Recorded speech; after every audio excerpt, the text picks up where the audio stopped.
You have to realize that, right? If you think everything has to be easy and quick, it's never going to work for you.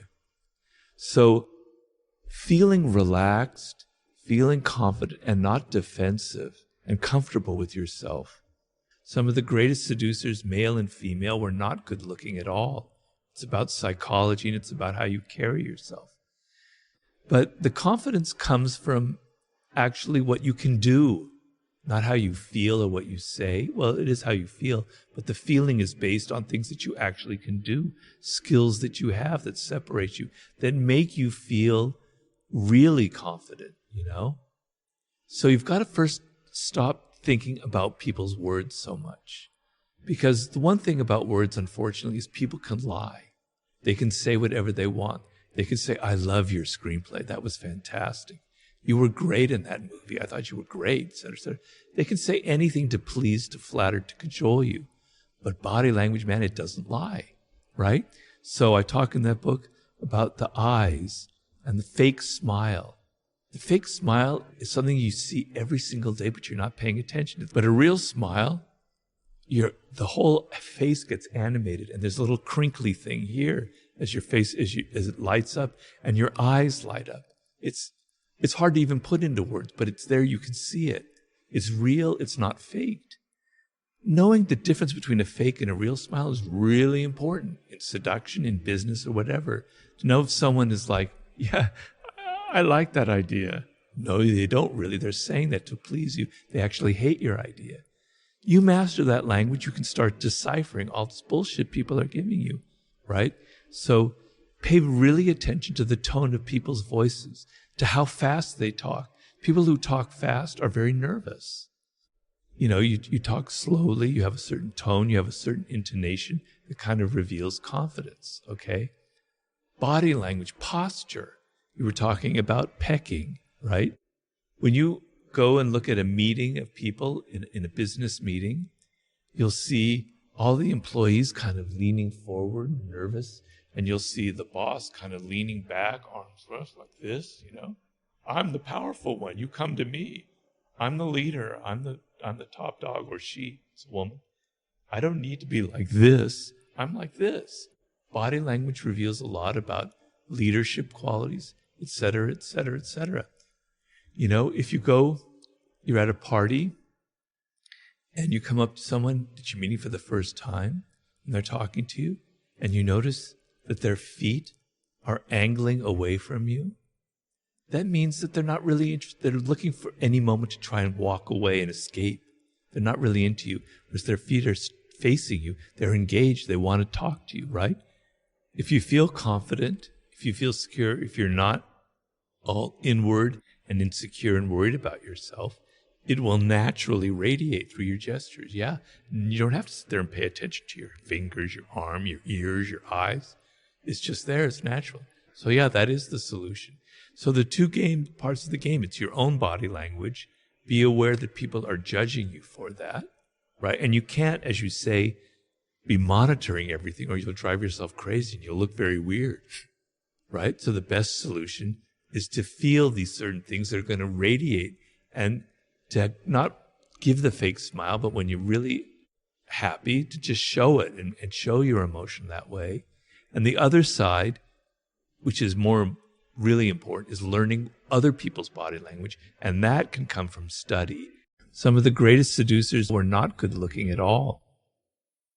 Seduction is a high form of power. Stop thinking about people's words so much, because the one thing about words, unfortunately, is people can lie. Seduction is a language. It's not a language of words. It's a language of gesture. But what is real confidence and how does one build it?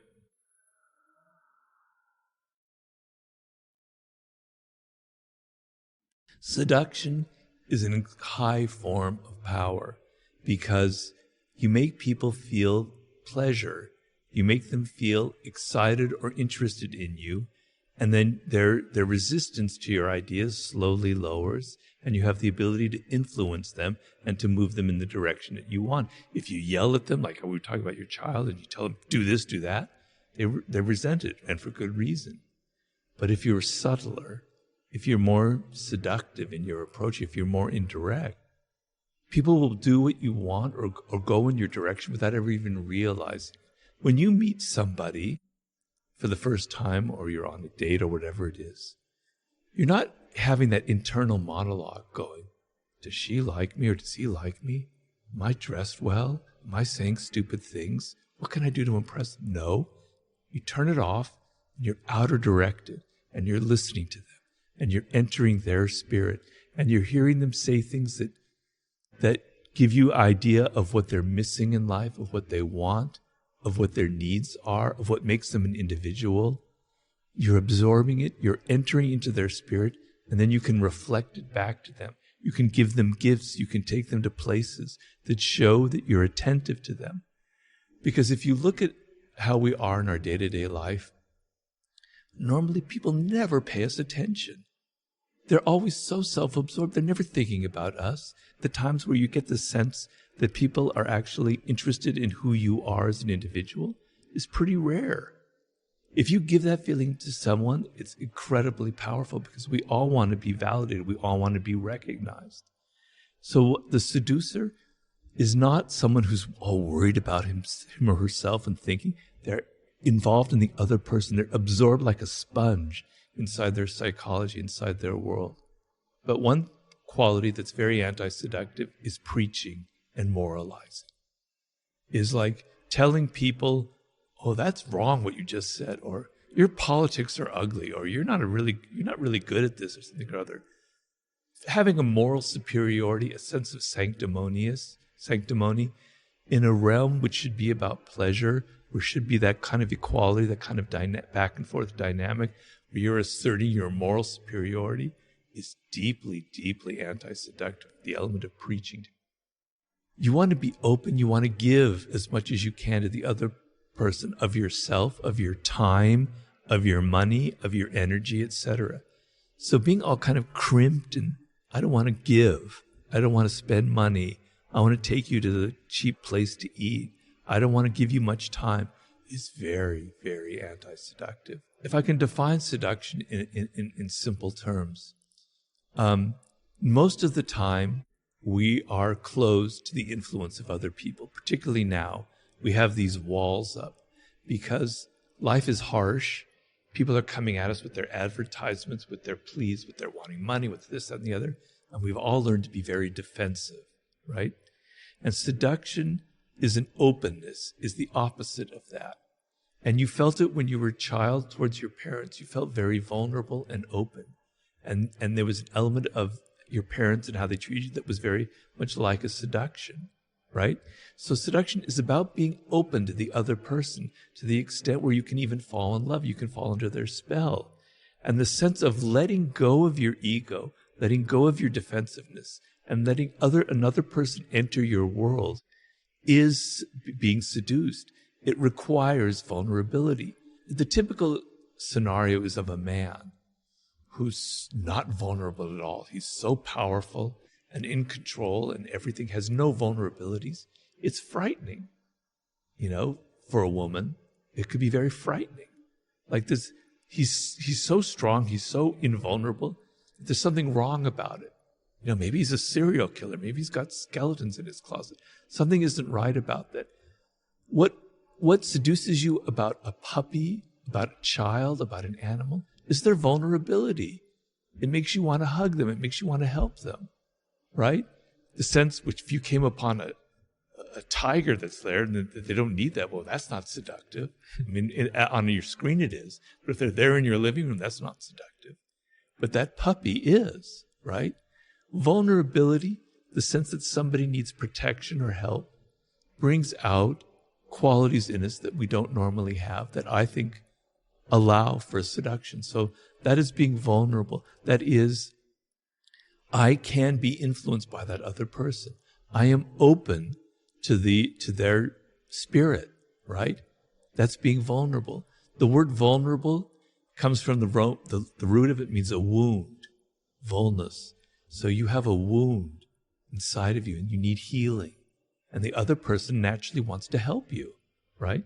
But being insecure is means I'm so self-absorbed, I'm so worried about myself that I can't get out of it. And we've all had that experience.